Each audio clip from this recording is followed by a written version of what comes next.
An analysis of Herman Melville's Billy Budd. Melville began writing Billy Budd towards the end of his life, but died before he fully completed editing it. It was published posthumously in the 1920s. Some have seen this novel as a testament of acceptance. Moby Dick was about a man, Captain Ahab, who couldn't accept his limitations. Billy Budd seems to reconcile to the powers that be.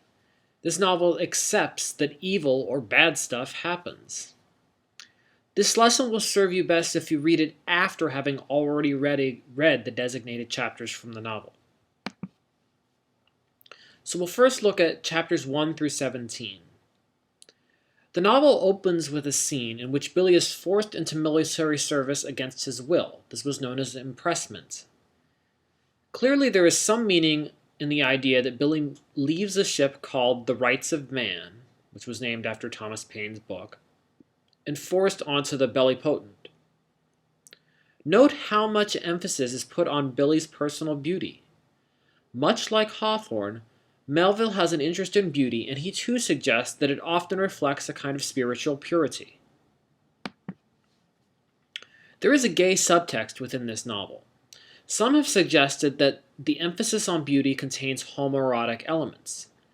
This is, after all, a boat where male-to-male sex is not uncommon.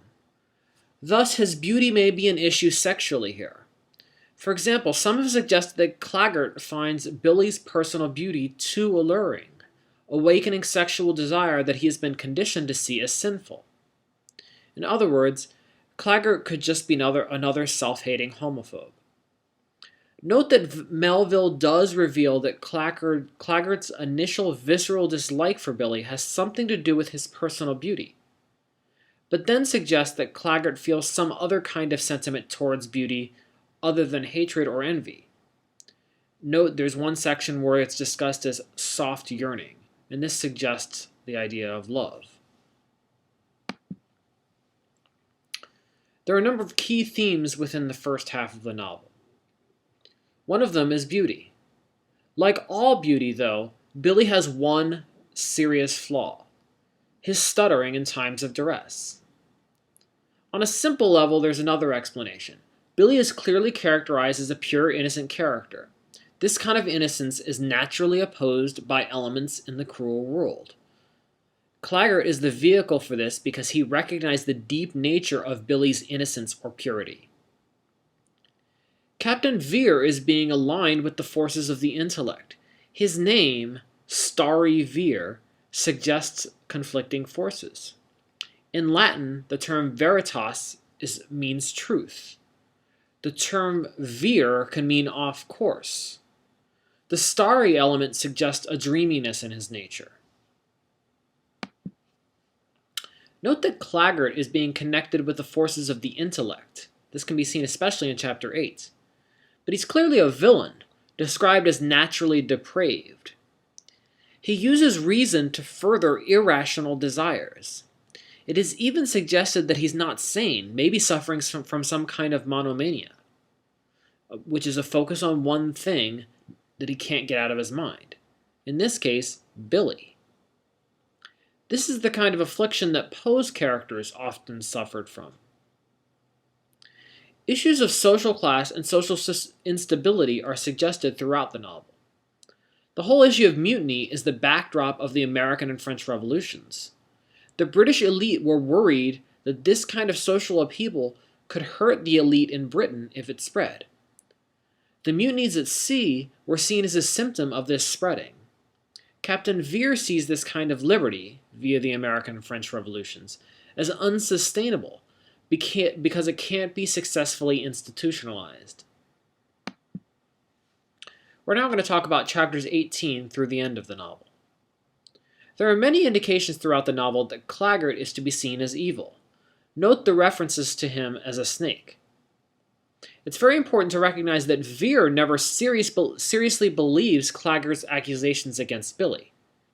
In fact, he calls Billy into his captain's room in order to clear Billy's name in a private setting, not in public, where the higher-ranking officer would just be given preference. After Claggart's death, Veer calls it divine judgment on a liar. In other words, Veer is suggesting that Claggart dying was actually God's will, because he had clearly lied about Billy seeking to engage in mutiny. Note how Billy's stuttering is what leads to his demise. So often the tragic hero is felled by his fatal flaw. Claggart is associated with the intellectual. Note that he's struck in the forehead, and he's been already associated with monomania.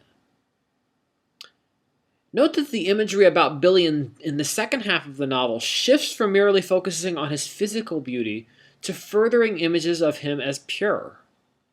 When Veer first indicates Billy's tragic fate, he calls Billy an angel, and we see that reference used a number of times as the novel continues. While Veer will not technically make the judgment, he clearly leads the tribunal to his pre-established conclusion. At this point in the novel, Veer is definitely associated with the mind, ignoring his heart. He clearly cares for Billy, and yet he ultimately judges that he's going to be put to death. That would go against his natural instincts of the heart. Veer believes that Billy must be executed in order to maintain military order, but he ignores the usual military protocol that would have required turning Billy in at the next British port. He does this because as much as he cares for Billy, he ultimately fears mutiny among the crew, and is afraid that any sort of lenience here would encourage the dangerous revolutionary spirit that he associated with the French and American revolutions. Note that Veer is a forceful advocate for finding Billy guilty and sentencing him to death, pushing the tribunal into it, even though he seems to care for Billy and thinks of him as innocent. Melville is setting up Veer as a crucial character here. He trusts the mind over the heart, and that ultimately results in tragic consequences. Veer stands up for the law versus what is morally right. He sides with obedience to the rule of law and kingdom, rather than following the dictates of nature or even conscience. In the end of the novel, Billy is being presented as a Christ-like figure, a figure of innocence that cannot persist in this cruel world. In this way, Billy is being presented as above religion.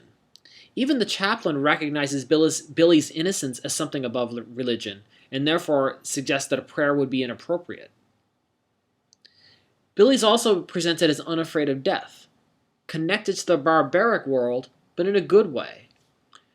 Melville's conveying the idea that civilization actually corrupts humanity's purer and better instincts, as seen through Billy. Some read this story as Billy looking at Veer as a father figure, but ultimately being betrayed. There's definitely an element of betrayal here. Note that Billy took direction from Veer while he's being questioned, and he ultimately follows his advice to not say anything more to the tribunal. Of course, that advice wasn't actually in Billy's best interest.